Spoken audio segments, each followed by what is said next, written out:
Hey, Sister Joan, how you doing? Good evening. Good evening. I'm doing fine. Good. How did y'all get that reunion group together? Hey, Marcia. For the Um, Kansas City area of 1979? Because I'd like to do that for the Kansas City area of 1975. huh. We didn't, well, they, when we had a picnic in 3 years ago, when we turned 60, we did Mm-hmm. all high school 79 picnic. And so from that, there was a little committee developed. And then when we were coming to the 45th, they kind of expanded it, such as me and Betty got in there. And so they just had a group of people that wanted to do it, and planned it that way. And Hmm. it worked pretty well with the picnic, to 3 years ago.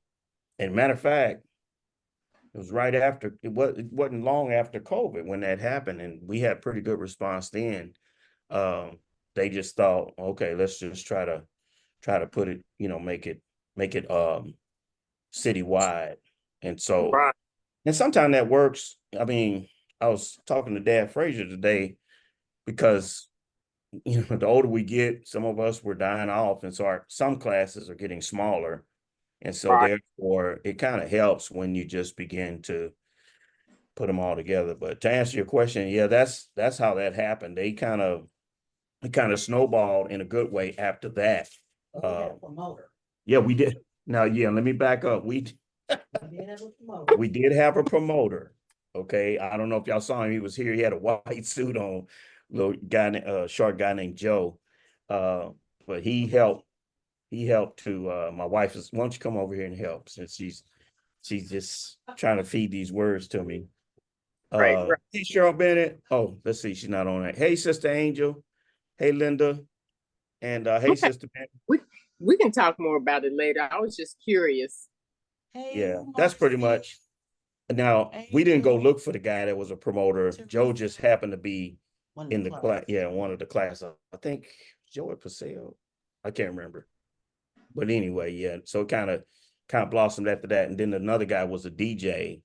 Um, and so he kind of had the part with the party and the music, the picnic, and all of that kind of stuff. So yeah. Well, it was a Juanita beautiful McGill. turnout. Yeah, boy, I tell you, I was not expecting it. I had asked Janelle to tell her to tell the ushers. I think Sister Bynum just tell them, hey, we're gonna have some company today. Trying to see. Yeah, we're gonna have some company today and see if they, save a few rows. And I think they was starting off with like 3 or 4 rows. And when I walked in there, I said, what? It was a blessing. Yeah, it And certainly was a and the blessing. DJ heard him preach. Oh yeah. Uh, When I went to his South, son, when yeah, when he went to when I Southside, went to Southside, and he promoted him. yeah, when I went to Southside for their church anniversary, the DJ Tim, his father used to be a preacher, associate over at Southside who had passed away, and so they had asked family members to come back, and just so happened Tim showed up that day to honor his dad. And so after I got through preaching, he said, no, you in for sure. He said, because we had a meeting that day. I didn't make it, but he went back to the meeting and said, no, I'm gonna tell him you're the one and we coming to your church, kind of thing like that. So all of it just kind of bloomed and happened, and we're grateful for it, man. Developed some relationships too. That was, for me, that was kind of a key for me. Because matter of fact, the next day, one of the ladies who was on the committee ended up having to be rushed to the hospital. She's okay though, but she had to be rushed to the hospital, but gave us opportunity, just put in there, hey, sister, lifting you up in prayer, and you just start, you start that way. So, okay, you come? You need to come on in here and say hello to some more people. Say hello to your Hello, fans. everybody. I missed it a little bit ago. You Hey, got fans. First Lady, Hey, Pastor, how y'all doing? Hey, brother Roswell. Hey, Bennett. good evening, Carrie. Good evening, Sister Trotters. Let's see, I said Angel. Good evening, Tarita. Hey, Sister Shelby. Oh, Sister LaVonda. Marcia. Yep, good evening on Facebook. Okay, I'm gonna try to get it together. My wife is just still over here kind of feeding me words. Juanita, Sister McGill says, Mother McGill says, good evening, Pastor McNeil and First Lady, Sister Betty and the embassy family. Lavonda K. Lee says, hey, Pastor and Sister Betty and church family. Barbara Caldwell likewise says, good evening, family. All right, so we've got a few people that are coming in, and so we'll give them a little more time. Let me share this, and I'll share it at the end of the Bible study. But I failed to mention that on August the 25th, the church has an outing. Okay. Somebody said, uh-oh. Yeah, August the 25th, we have an outing. I had been asked to go over to Mount Olive Missionary Baptist Church over in Kansas. And I'll come back and give you all the information in regard to the address. But it's a friend of mine, Pastor Curtis Walker. He's probably been pastoring over there 2 or 3 years now, maybe 3 or 4, something like that. And so he had asked me to come over for his pastoral appreciation, pastor and wife appreciation. And so August the 25th at 3 o'clock, we'll have service with him. And so they're serving dinner. They'll be serving dinner at 1 o'clock. And so I need to know how many will be coming. So if you plan on coming, I might get bombarded with this, but let me know. Okay, maybe just send a text and say, hey, Pastor, 2 for dinner or something like that. And then I know how to start adding it up. And then I'm going to try to hand it off to somebody, Betty, to keep count. She just looked over here at me. But anyway, I apologize for that.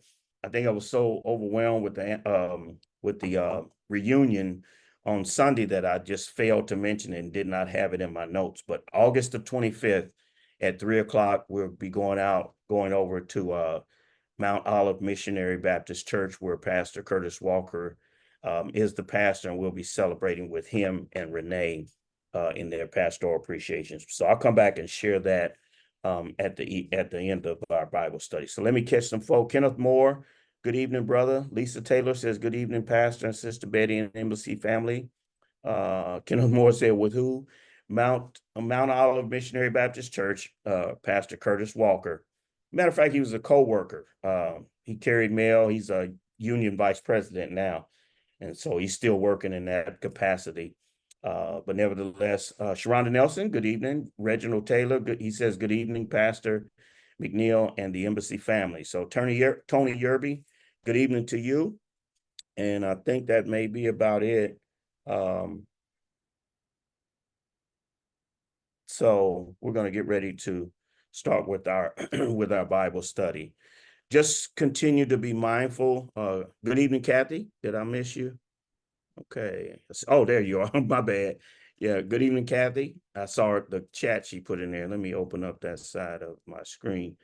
We got a chance to go over with Sister Carr today as they memorialized her niece, and so we shared in that experience, and it was an encouraging service. It was a nice service, and so we're grateful for that. Remember others who continue to deal with death and dying, those who have lost loved ones.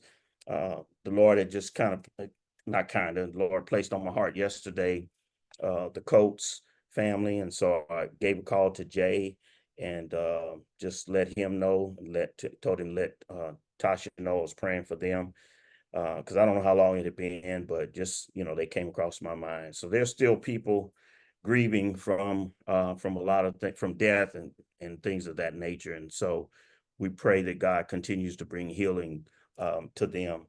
We also just pray that God will continue to use us as we seek to be his witnesses here on the earth. So just grateful for what he's done, grateful for him using us here on Sunday, grateful for him using the outreach team down in Oklahoma over the weekend. And so got some reports and testimonies of that. And so we're just grateful for what the Lord is doing. It's amazing how he can use us in 2 different places, one church in 2 places, and just seek to bring people to Christ and then edify people. So Let me say good evening to Tracy Reed and DL Lee. He says good evening. So we'll open up open up with prayer. And may not share my screen tonight. It's the same thing, rebuilding the wall and reforming the people. But we'll get to talking and we'll go and we'll see how the Holy Spirit guides us in our time together. Okay. So let's open up with a word of prayer. Okay. Somebody was creeping up, Sister Linda. I had to look out the window and it was Brother Glenn, but I had to make sure. So I'm sorry, y'all. Let's pray. Eternal God, our Father, Lord, we bless you. We thank you for your goodness to us, Lord. We thank you for your loving kindness that you continue to shed upon us, Lord. Thank you for the graces and mercies, Lord, that we see each and every day. For like in the book of Lamentations, Lord, there are new mercies that we see each and every day. And so we're grateful that your compassion does not fail, your love does not fail.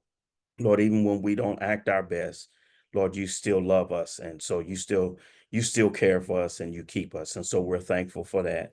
Lord, we pray for the strength of those who need strengthening tonight, Lord. We pray for those who still struggling with the death of loved ones, Lord, the death of spouses, the death of children, Lord. And we just ask you to comfort them like only you can, Lord, and that you would go into wherever they are and to surround them with your presence, Lord, and surround them with your power. And Lord, as the days come, Lord, just give them what they stand in need of, Lord. And so we give you praise for it. We pray for our nation, dear God, that you would somehow bring some unity to it, dear God. We pray for this upcoming election. We know, Lord, that no matter who is elected, Lord, our responsibility is to pray for our leaders.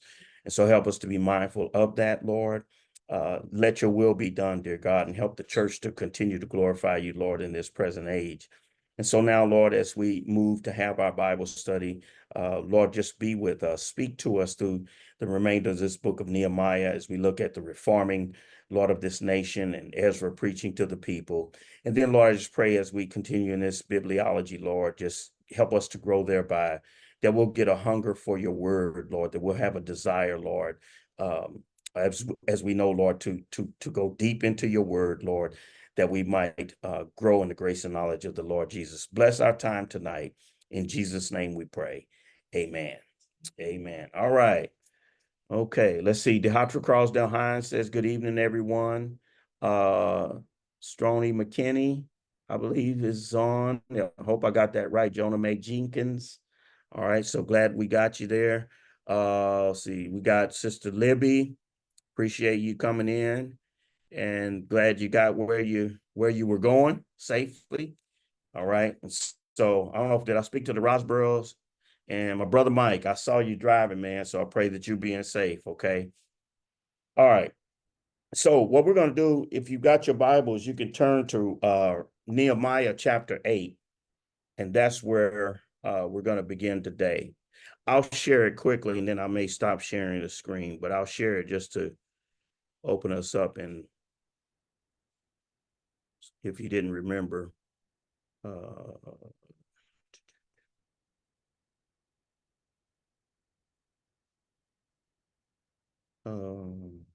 here we go. Okay, so in looking at the big picture of the book, we are just dividing it up in these two parts: rebuilding the wall, chapters 1 through 7, and reforming the people, chapters 8 through 13. And so tonight, I hope to finish the reforming of the people. And so what we see in this process, the need for the people to be revived spiritually. And so the introduction to that thought, reforming the people, says when Nehemiah arrives in Jerusalem, he finds more than just a broken wall. And so it says he finds broken lives. And so what we're going to see in this section that, yeah, the walls were broken, the walls were torn down, but then also there were people's lives that were in ruin. There were people's lives that had been broken. And so Ezra comes on the scene. He's a scribe. Ezra comes on the scene to begin to lead the people in a reform, to lead the people in revival, if you want to call it that, so that they might be renewed to their purpose, to where God had created them. So it says in response, Nehemiah gathers the people together to hear Ezra read God's law. The people repent and they promise to change their lives by obeying God's word. No matter where we live, falling back into sinful habits is an ever-present danger. Okay. And it is, no matter how long you and I have been saved, there's still the tendency, there can still be the tendency for us to fall back into some old ways and some old habits. But in the place of this reforming the people in this section, we're going to see the word of God is given. There's some conviction that sets in. There's some repentance that takes place. There's some reform that comes into play, and the people begin to line their lives up according to God's word.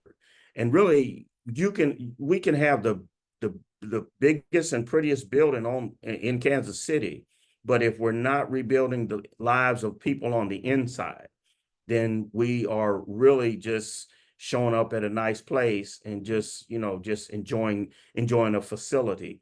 But the facility ought to use as the people would gather, as we'll see in chapter 8, verse 1, as they gather in the open square, which says, yeah, you don't necessarily have to have a building, but when we would gather, the purpose is not just gathering just to be gathering, but the purpose is to gathering so that you and I can be renewed, we can be reformed, we can be refreshed, and sometimes that takes repentance.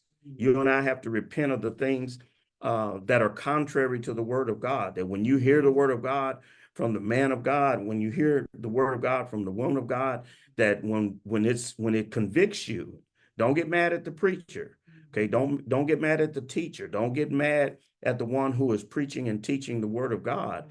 But it's the idea, don't get mad at nobody. If anything, get mad at yourself, but allow the Holy Spirit to have his way to convict you so that your life can be reformed and so your life can be changed. And so again, it says the people repent and they promise to change their lives. And how do they change it? By obeying the words of God. And so no matter where we live, falling back into sinful habits is an ever-present danger. We must constantly check our behavior against God's standards in the Bible so that we do not slide back into sinful ways of living. And so that is how we are to live our lives. God has given us 66 books. God has given us his word so that you and I will know how to line our lives up according to his standard. His standard is the ruler. It's not, I won't want to say rule, but it's that ruler that we ought to measure life against. And so when I'm going through my different issues, can I find something in God's word that will help me to line up my life, to help me put things together? And so that's what happens. Again, you and I, we can have the best life in regard to, we can have houses, we can have homes, you can have clothes, you can have things, you can have stuff, but it's the idea of having the inside of you reformed, having your heart changed, having a transformation experience is what makes the difference.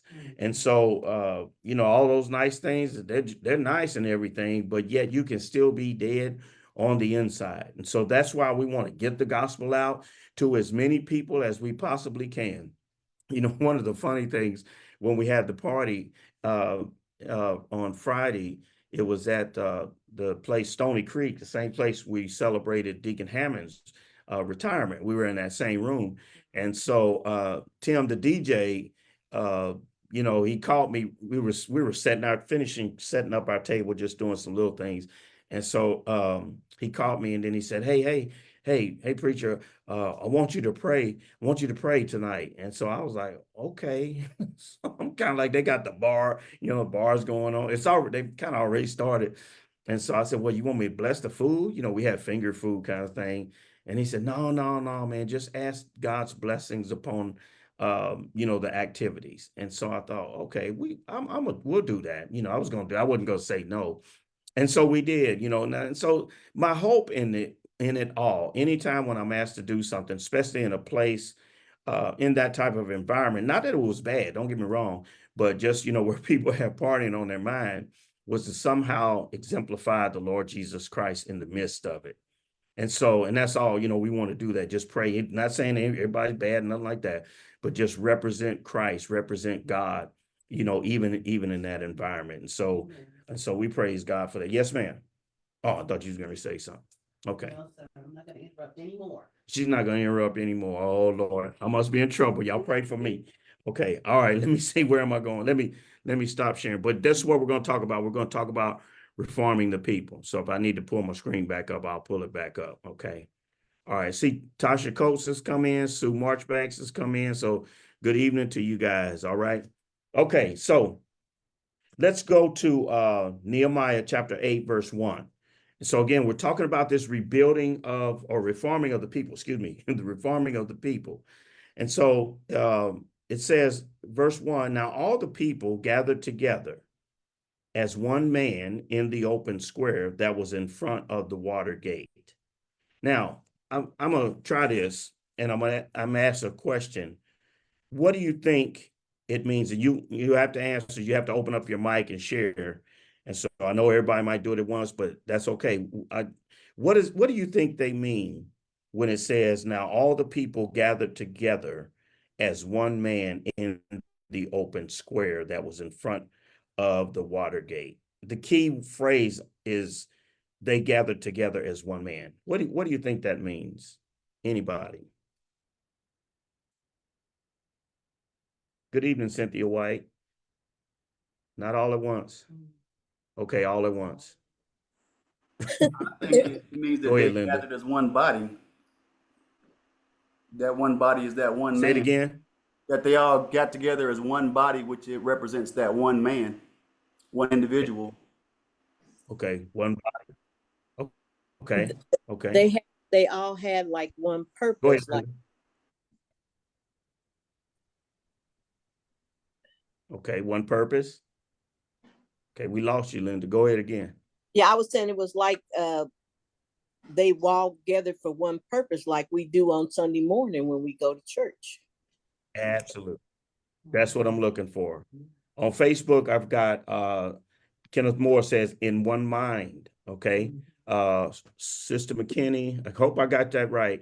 It says they came together to worship. That's right as well. And that's a good point, because I'm gonna come back to that worship issue. DLE says, I'm sorry. Yeah, I'm sorry. Donald was right too. That's my son-in-law. I wasn't trying to, throw shade at you, Donald. You know that. You know I love you, man. DLE says on one accord. Okay, and then Sister Juanita McGill says one body in Christ, and Phaedra Lee says good evening, family. Good evening to you, sister. But yeah, it's coming. It was coming together for the purpose. They're getting ready to hear the word of God. But someone said, McKinney says, okay, she's asking for the Zoom information. So Donald, I don't know if you're able to send her Sister McKinney or Stronio McKinney. I hope I got that right. Is asking for the Zoom information. So I don't have that right here. But the purpose of them gathering, of course, was as they were gathering around the word of God. And so when someone said they came together to worship, they were worshiping around the word of God. Okay. Because we're going to look at it some more, but in the text, and I'm not pitting preaching against singing, but I don't know if we really realize how much preaching and teaching the word of God is a part of worship. Okay. It's not just a Western thing, but when they would gather together, yeah, there, we've got the Psalms, which are songs, and written about reminding us and reflection of who God is. But then also, let me back it up. They centered their worship around the word of God. Okay. And I think sometimes, and I'm not saying here, but I know sometimes our worship may be centered merely around the music. And so we don't want to just limit it to music. We want to center the worship around what? The word of God. And so we know we hear encouragement and exhortation from singing, and we sense God's presence and sense God's spirit.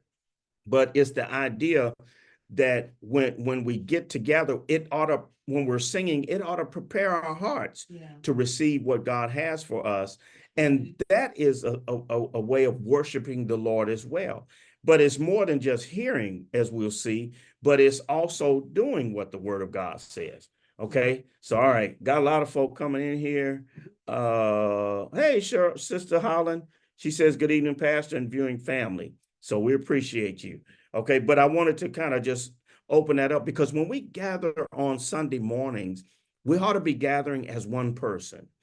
And what that means is Donald said it as one body, with a sole purpose of worshiping God. And so that worship, hey, Brother Steve Rowland, and so that worship will be it'll involve singing, but it will also involve the word of God. Okay. And so we're going to see that as we continue to read. So he says, now all the people gathered together as one man in the open square that was in front of the water gate. And they told Ezra the scribe to bring the book of the law of Moses, which the Lord had commanded Israel. Verse 2. So Ezra the priest brought the law before the assembly of men and women, and all who could hear with understanding on the first day of the seventh month.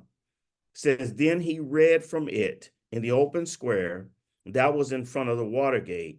Look at this, from morning until midday. Wow. Before the men and women and those who could understand. And the ears of all the people were attentive to the book of the law. Hey, Sister Joanne Scott. And so here it is, man, he opens up the book and the people have such a reverence. Yeah, for the anyway, they have, sorry, little distraction. They have a reverence for the word of God, so much so, man, that that as it says, the people were attentive to the book of the law, and so we ought to come in with that kind of desire to be attentive to the word of God. But then look here, it says they read it from morning until midday. Okay. And so, you're talking about some time here. And so now we have and I would not dare to go from morning to midday. I wouldn't go from 6 in the morning to 12 o'clock, have y'all in here for 6 hours, that kind of course, we're not going to do that. But now what we've done is we've shortened worship so much. We tend to, sometimes, people liked it Sunday. We were rolling out 11:30-ish, I guess, or 11:20 or something like that. And so, well, of course, we started at 10 o'clock. But now people are so time conscious when it comes to church. Okay. Okay. Because when the Chiefs go in overtime, we go make more popcorn and we go get some more nachos that was cold from the second quarter and get ready and we hunker down and we ready for that overtime. When that Super Bowl came and they went into overtime, we was like, oh man, that's a bonus, more football. Boy, you let the preacher preach too long. You let the choir sing too long, man. Ooh, they hold too long. You ever heard that? Ooh, they hold too long. I'm just saying. But here it says that he read from the book of the law from morning to midday. And so what happens is, as he gives the word of God, we're going to see later that he gives the understanding of it. But there was a value. Sister Juanita McGill said, laughing out loud. There was a value of the word of God that they gave time to it. And it was a part of their worship. Because what was it? It was a part of God speaking to them. They sensed God would speak to them through Ezra, the scribe, as he opened up the book of the law and explained to them how they ought to live. Okay. All right. So let's move on. So verse 4, he says, so Ezra the scribe, he stood on a platform of wood, which they had made for the purpose.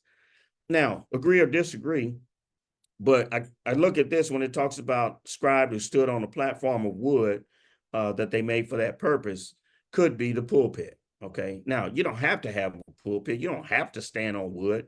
I preached on when we was at the Peace Baptist. We preached out in people's yard, in front of people's yards.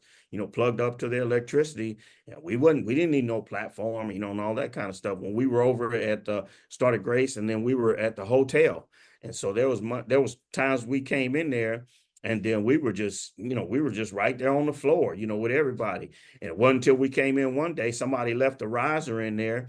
that we begin, they said, y'all want a riser? And so after that, then they start putting a riser with a couple of steps on it. And so we were elevated. It wasn't wooden, but it was a platform. Yeah. But it's that idea that as Ezra comes forward to read the scriptures, it said he stood on a platform of wood that had been made for that purpose. And so, I see that similar to the pulpits that we have now, ours, where we come up the steps and we're standing on that platform. And so now let's go down to verse, just go down to verse 5. Because now it says, and Ezra opened the book in the sight of all the people, for he was standing above all the people. And when he opened it, here it is, all the people stood up. Okay. Now, this is where I get when I ask people, if you can, will you stand and honor the word of God? Okay, just by standing, based upon Ezra as he approaches getting ready to proclaim the word or getting ready to explain the word to the people. He stands on a platform, a wooden platform, but then as he comes, he says he opened the book in the sight of all the people, for he was standing above all the people. And when he opened it, all the people stood up. Okay. So, I had someone back in the day, this has been a while, but back in the day, they were asking, why you want us to stand up, and all that. And so I said, listen, if you can't, don't worry about it. But, if you can, let's honor the word of God by standing. And I just told him this is where I got it from the book of Ezra. Man, I was at a church in Houston. A friend of mine is on the pastoral staff down there. It's a huge church. And so, man, when it's time for preaching, whether it's the pastor or whether it's a guest minister, and they know their service goes a certain kind of way. And so when it's time for the preaching of the word, man, and he's kind of far away. It's a huge church. So he's kind of far away. So he's got to walk to get up to the pulpit, not up, but he's already on the stage, but he walks over to the podium. As soon as he gets up to walk over to the podium, whether it's a pastor or guest preacher, the people just automatically stand up. They don't have to be told. They just automatically stand up, man. It's just, for me, it was a powerful thing, because it shows some reverence for the word of God. Now, I'm not saying you don't revere it if you don't stand up, because everybody can't do it. But, that was a practice that I saw, and I just, it just kind of grabbed me. But man, I see them do it, man, and with the guests will be there, or when their pastor comes, he's walking across, and then they stand up. For me, it kind of showed, man, they're ready, they're ready to receive the word of God, But nevertheless, even if you kind of slow getting up, I can't get up as fast as I used to either. But, nevertheless, this is where, don't be laughing at me. This is where this comes from. Okay, so, and then now look at verse 6. It says, and Ezra blessed the Lord, the great God. And then it says, then all the people answered, amen and amen. Remember, he's reading the scripture. Okay. So the people says, amen and amen and amen. Look at this. While lifting up their hands, and they bowed their heads and they worshiped the Lord with their faces to the ground. They're not singing. They're not worshiping there, but they have heard the word of God. He's reading the word of God. And now it seems like the word of God is convicting them, because now Ezra has come on the scene to help rebuild, or help not to but to rebuild those lives that were broken. And so now as they hear the word of God and it begins to convict them and it begins to cut them, now what they're doing is they're responding to God's word in their lives by raising up their hands, maybe to say, Lord, I thank you for telling me that I'm on the wrong road. Lord, I thank you for revealing to me, where my life has gotten off track. See, I know we don't like to listen to that, because you know what, that's what's called correction. Yeah, when the man of God gets up and preaches the word of God, and then it brings correction to us, you and I ought to want to do better. Okay, not find excuses not to do things, but we ought to want to do better. But they worshiped. You ought to worship when God is gracious enough to reveal something to you that you are doing wrong in your life. And he addresses you with the word of God, and he's giving you and me another chance. Have you ever done it? You've been in your own quiet time and you're reading the word, and then the word kind of leaps up off the pages and it comes right at you. And then you're all by yourself. Ain't nobody else there, you and the Holy Spirit. And then those words come off the pages and you need to repent. And then you begin to repent. You sense God's presence.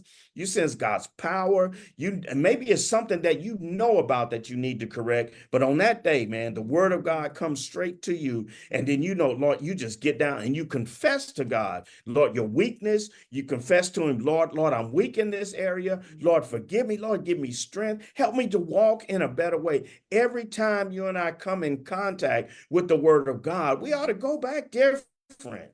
We ought to go back different. Man, when we would do our prayer in the morning at Grace, and I would pray, Lord, help us to go out different than we came in, and so and that's saying, after I have heard the word of God, that I want to go out different. I want my life to line up. When I came in the door and it is not been lining up according to God's word, guess what? I heard something that I need to get lined up. And so, Lord, I want to go out different than the way I came in. But when you and I come in as if we know everything, oh, come on. Some of y'all act like you know everything. You already got it. You've been a Christian long enough. And so you got it. You can't learn nothing no different. Can't learn nothing from nobody else. But no, man, you and I got to come in with a moldable heart every Sunday. Listen, every time I open up the book, I'm looking at Romans 4. Every time I open up the book, guess what? I need the Lord to mold my heart. I don't just look at, I got to find something to preach to. I got to find something to say. No, man. We're in this together now. I'm part of this family. We're all together. We're family. We are family. All right. And so whether we like it or not, we're together and we're here. And guess what? The word of God ought to help us put our family together. I'm talking about church family. And so when you and I close our ears to what God is trying to teach us and tell us, then what I'm saying is, you know what? I got it. And everybody else, y'all need to get it. No.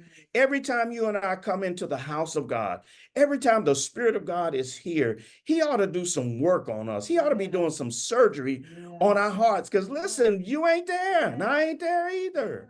Yeah, we're not all there. And so every time, man, we ought to go out different than the way we came in. Sometimes we, instead of going out shouting all the time, ooh, praise the Lord, Pastor preached today. Sometimes we might ought to go out crying, because the word of God, not in a mean way, but the word of God has cut us. And we recognize how undone we are according to the word. Not my opinions and what I say, but according to the word. And so we're going to see that in this text. Adrian Taylor, good evening, family. Amen. Glad you could join us. Okay, so verse 6, he says, and bless the Lord, the great God. And then all the people answered, amen and amen, while lifting up their hands. And they bowed their heads and they worshiped the Lord, they worshiped the Lord with their faces to the ground. Now, jump down to middle of verse 7, because he gives a list of some people to come along to help give understanding. And so he lists those names, okay, and then he goes, and these people, they helped the people to understand the law. And then the people stood in their place. Verse 8. And so they read distinctly from the book in the law of God, and they gave the sense. And they helped them, talking about help the people to understand the reading.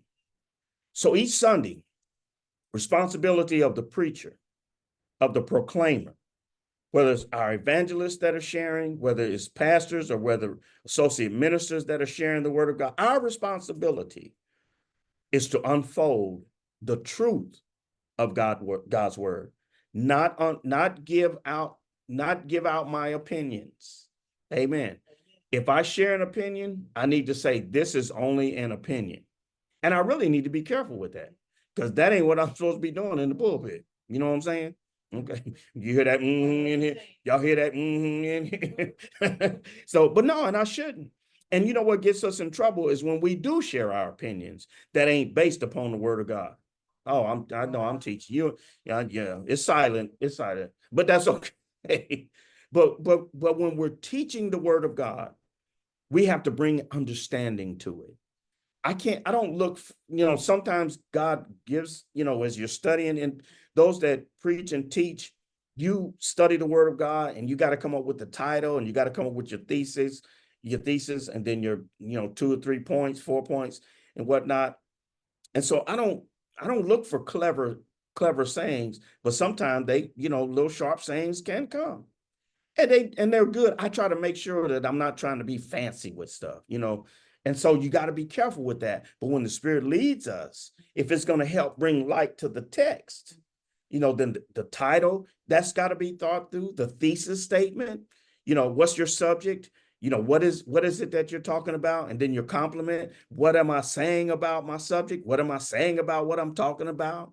That kind of, and then have that flow and that outline, that takes time. But the purpose of it is that we take that text and we begin to unfold it so that you can understand it.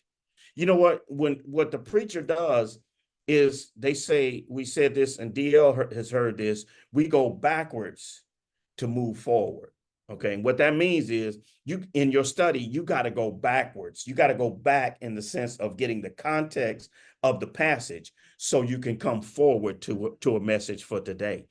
And that's what they're doing. They're trying to make the word applicable to the people of God. Hey, Erica Cox, she says, good evening, Pastor Mac and everybody.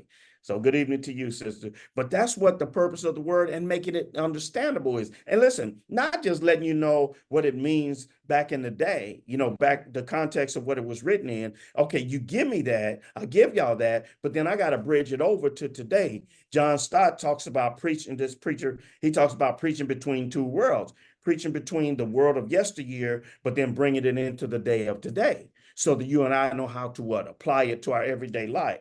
Okay. And so if we just stay in the back, if we just stay in the past, then we haven't done anything. But we got to give you understanding, but we also got to move it to so you can see how that understanding affects your everyday life.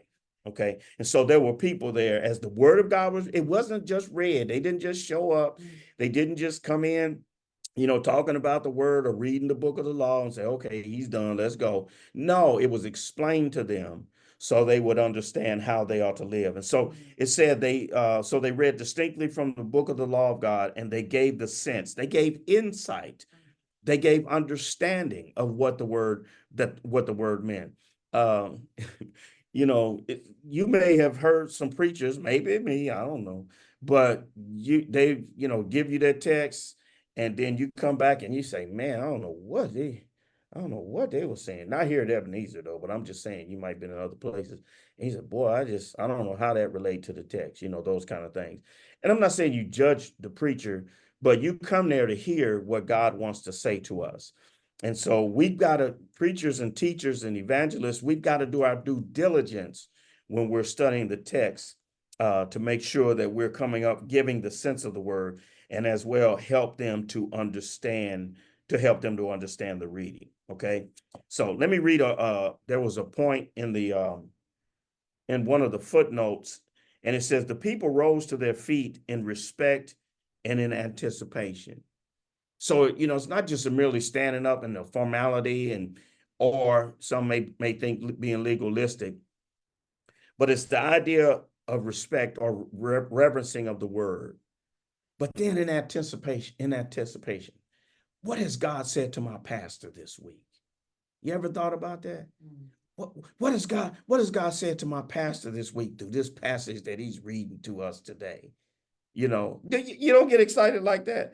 I used to get excited like that, man, before I pastored and stuff. I think I was a deacon, maybe. I may not have been had moved up in leadership at all. But I remember being at Peace Baptist and just, I was green, man. I was new, but I was excited about the word. And then some things I didn't even know if it was true or not at that point. But I sat in anticipation to what God had told the pastor to share with the people of God from the word of God. And so he goes on, he says, they listened attentively to Ezra as he read God's word, and their lives were changed. So now I want to share, know that there is life life-changing power in the word of God. It is the Logos. But not only is it the Logos, the word, but Christ is the word. And he is in the word that transforms and changes our lives. Okay. And so he goes on, he says, because we hear the Bible so often, we can become dull to its words and immune to its teachings. Instead, we should listen closely to every verse and ask the Holy Spirit to help us answer the question, how does this apply to my life? I was doing a conference on, it was online. And so one of, I can't remember what seminar it was, but they emphasized the role of the Holy Spirit in our preaching. And the tendency is to press toward academics, nothing wrong with it, but just press toward academics and to, achieve all of the, academic rungs or whatever, however far you want to go up. And there's nothing wrong with that. But then to be so focused on the mechanics and the method of preaching that you leave out the place of the Holy Spirit.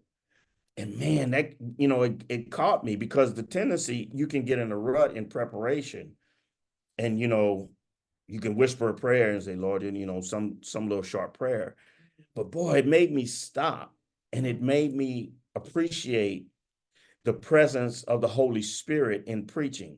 And I'm going to talk about that in our book, Christ-Centered Preaching, with the evangelists and preachers on this Sunday, because it takes some weight off of us when we're not just focused on, oh, I got to get a word, I got to say a word, how's this going to sound, all that, but then relying upon the Holy Spirit to lead me in my study. But then not only that, to trust and rely upon the Holy Spirit as we deliver God's word to God's people. Okay. So, all right. So now let's go to chapter 9, because let's look and see what happens as a result of them hearing the word of God. Let me look at some of these messages. Let's see. There's hearts there. Preach, Pastor McNeil. We never stop learning and growing. Amen. Like I am now. Okay. And then it says, often the message through our pastor is a confirmation of a question we've had in our lives. Amen. Yeah. And see, that's how the Holy Spirit orchestrates things. Let me share this quick story. I'm gonna try to make sure I finish today. Let me look and see who's on here, make sure I don't get myself in trouble. One time we was at Grace, and so we had a guest, a visitor that came. And so we were just preaching. I was just preaching the word, and then they, came back the next week. Okay. Or I can't remember, next week or a week or so after that, something like that. And so the person introduced themselves to me, and, hey, good to see you, da, da, da, da.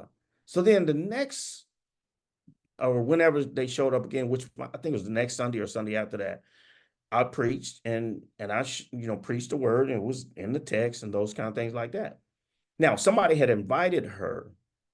And so the person who was a member of our church that invited her thought that the member, had told me about this lady, and she had not said a word. And so what happened was that day she got mad at her friend who had invited her to church and said she would never come back again, because she thought that I was preaching about her personally, and I had no clue. And so I thought, wow. And so I tried to tell our church member, I said, I had no idea. And she said, Pastor, I know. And I said, listen, that is simply the Holy Spirit trying to move on that person's life right there. And I said, number two, I said, don't you think? I said, there ain't nobody in here. I'm going to spend all my week trying to prepare God's word to preach about them on Sunday morning, because souls hang in the balance.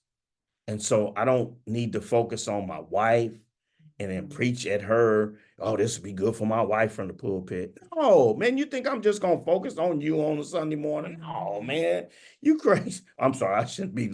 But no, And so anyway, the Holy Spirit works, man. This person, we've never seen him again. Sad to say, we've never seen him again, but that is just how the Holy Spirit works. He was trying to meet that person right where they were, but now they gone. They ran and they're gone. And so, hey, Patrice, hey, good to see you. Did she drop out? Oh, okay, there you are. You switched up on me. Okay. All right.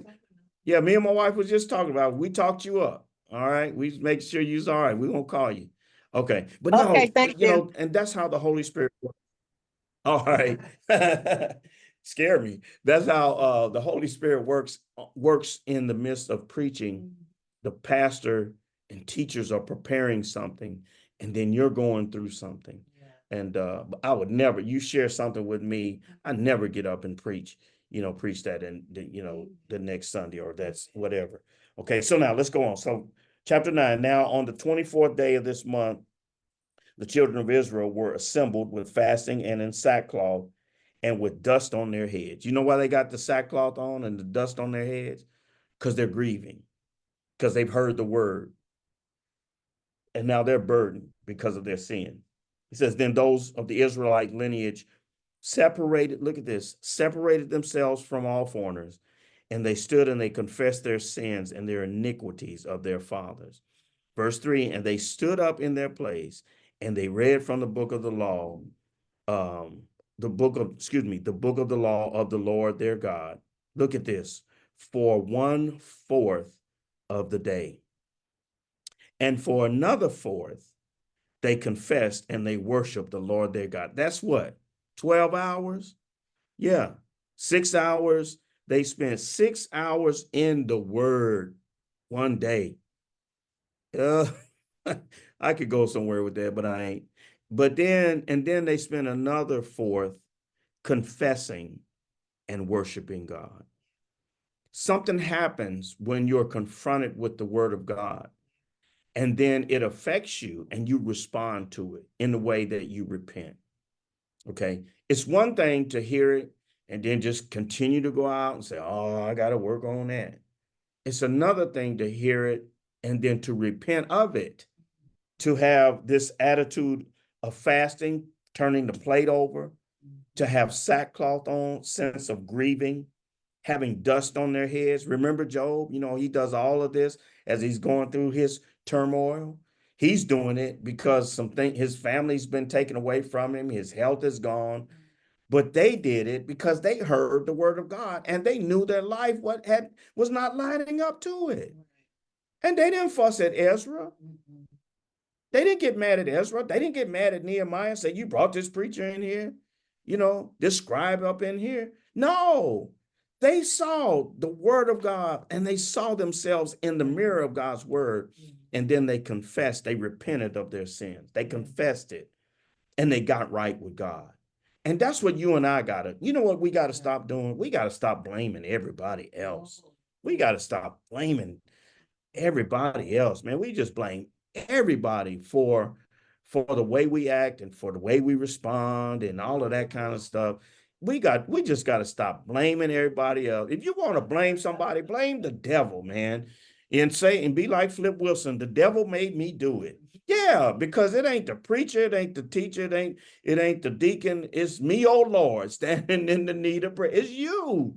It's me. All right. Hold on a minute. Let's see. Beatrice Crawford says it will make you fighting mad, okay, or glad. Talking about the word of God. That dad's word right there to make you fighting mad or fighting glad. But listen, you and I got to get beyond ourselves, okay, and stop blaming everybody else for our responses and for our actions and for our anger and for our being mad and all that kind of stuff, man. Take some responsibility for your own actions. Because if you put the book in your face and you stay there long enough, you'll see some stuff. Yeah, you'll see some things. Reading this morning, talking about bearing one another's burdens, and then also loving one another, and not this conditional love for each other that if they, do me right, and all that kind of stuff. And it's another thing to say you love somebody, but then you kind of cold shoulder them. Okay, oh, I ain't gonna get no help in here. Okay, so, but I'm just saying, It's time out for that, man. And so it's the idea of looking, it's realizing, okay, I ain't all there myself, but then it's saying, okay, Lord, every time I open up the book that I'm looking, as I'm looking at it, Lord, Holy Spirit, reveal your word to me. Show me where I need to make adjustments. Show me where I need to change. And so do like they did. Begin to confess your ways, confess those things um, before the Lord. So as I close out with Nehemiah, I thought I was going to get to the beginning of Esther today, but I didn't. But so the people hear the word of the Lord, and then they confess their sins. And so we see the impact of Ezra's ministry as it begins with some sense of confession. He starts with the word of God, and then as the people hear the word of God, they allow it to transform and to change their lives, and they begin to line up their lives according to God's word. And so, um, closing note: Nehemiah led the rebuilding of the word. I mean, the rebuilding of the wall. Excuse me. And Ezra led to the rebuilding of their lives, and he did it according to God's word. And let me encourage you that if something is broken down in your life, go to the word of God. And listen, if you don't know where to go, ask somebody, ask a seasoned saint, ask a Christian, someone who's been a Christian a while, ask your pastor, ask somebody, okay, I got this area, where can I find some instruction for that? Get you a study Bible. There are books out there, and I don't want to say books, there are Bibles out there that can help you find his instruction. But listen, stop trying to build your life on your own, but build your life on the word of God. All other ground is sinking sand. And I like that, the story Jesus tells, because they come out of the Sermon on the Mount, and the foolish man and the wise man, storms come to both of them. Just because the wise man is holding on to the truths that he's heard doesn't mean that storms are not going to come his way, but storms come to both of them. But because the wise man's foundation is on Christ and on the Word of God, he's basing it on the Word of God. Guess what? As the storms come, he's able to stand. But when your life is built on sand, the opinions of people, the opinions of this world, then guess what? It's gonna be sinking sand. It's gonna be sinking sand, and so you're going to drown, and you're going to suffer. But if you do it God's way, if you do it the Lord's way, God will bless you in the midst of it. Okay. All right. So let me go back and read some of the comments. Let's see.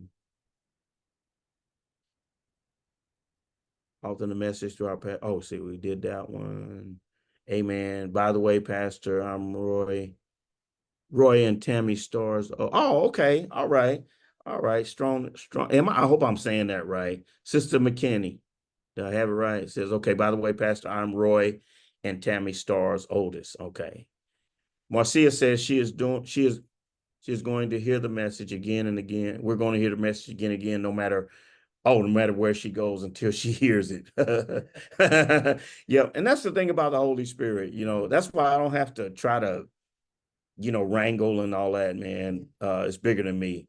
That holy mirror is showing you the truth about yourself. Amen, Jojo. Amen. And then Sister McKinney also says we're taught that at an early age we conveniently forget morals. Angel says taking responsibility is too vulnerable to others, and it shows they're not perfect. Okay. From Minister Rob. Okay, all right. All right. All right. And then Sister McKinney again, when my pride goes aside, I call my daddy or Uncle Dex. Okay. Strona. Okay. All right. I got you now. She put it in some syllables so I can Strona. Okay.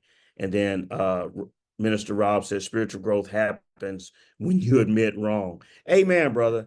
Amen. Because I don't think we puff our chests out, make it like we all of that, when we feel like we have grown spiritually. So next week we will start with Esther. Okay. And so the Lord willing, we'll start with Esther, and we'll begin the books of not books of prophecy, poetry and wisdom. Okay, poetry and wisdom. So when you talk about poetry and wisdom, you look at the book of Psalms, and things like that. And so just grateful for everybody tonight. Let's see. Steve Rowan says, amen. Juanita McGill says, great teaching. Bless you. Bless you. Bless you, Mom McGill. All right. So listen, I'll give you guys 4 extra minutes tonight, and we'll get ready to close Bible study. And so I kind of started late coming back up to the building, and I'll probably do it. What's going to be hard is when the time changes. Of course, it won't change till November, but I'll open it up. If you want to come up, feel free to come up, and kind of like Dad, we'll start in the room. And then if we grow out of that, and then we'll move somewhere where we can just make sure that we're online. I've got a computer and stuff like that, but my wife says the sanctuary. So, but nevertheless, I'll try to meet up here next Wednesday as well. So not saying you have to or anything like that, but just I'm trying to get back in the groove of it. And so again, we're grateful for it. Pray for the message on Sunday. My goodness, it's kind of been just working hard at it. And so we're going to look at now this righteousness by faith demonstrated as we look at David and look at Abraham. And just going that way. Man, I don't know, man. I don't know if this is right to say, I've just been enjoying preaching, here. And it's just been a blessing to just do it. I just appreciate the Lord, and I'm humbled by the call that he's given me and the assignment that I have here at Ebenezer. And so we just pray for God's will to be done. And as I'm seeking him in regard to vision and to the exacts of what we would have to do. Pray for that I can grapple in a sense with him in that way, to know exactly what he would have me to do here, but then also to be able to communicate it and to verbalize it, and then and trust that God will work it out, work through it. Okay. So we're grateful for you tonight. And so I need that. Where did that go again? Where's her name? Strana says, you understand the assignment, and I am grateful. Thank you so much. All right, listen, I lost 2 minutes. Let me close out with prayer so Teresa can have it if she's doing the study with the kids. Okay. Father, we thank you for all that you've done for us. We thank you, Lord, for who you are. And thank you for the Lord Jesus Christ, Lord. We thank you for the relationship that we have with you, Father. And we know it's not religion, Lord, but it's because we know you through the forgiveness of our sins of Christ, Lord, that we can call upon you and count on you, Lord, to keep us, Lord, and to sustain us. Lord, help us as a church, Lord, to be the church, to be the body of Christ that you would have us to be. Lord, we know we're not perfect. We know there's imperfections in us all, Lord, but I ask that you would just use us and Lord, make us, as your word says, your workmanship, which means you'll continue to work on us, Lord, until we become that product, Lord, that you would have us to be. Help us, Lord, as we seek to represent you in the world, as we go to our jobs and our various places, Lord, help us to be witnesses. And then, Lord, we pray that through our witness and living for you, Lord, that the kingdom will grow thereby. Be glorified in our lives, be glorified in our church. In Jesus' name we pray. Amen. Amen. May God Come on, Mike. bless Come you. around here. Come on. Where'd it go? All right. Good night. Have a good evening. May Good God night. bless you, and All right. Jesus' blood God covers. bless. All right. Bless you, Mike. Night. Hey, Teresa Shelby back from. Hello, sister.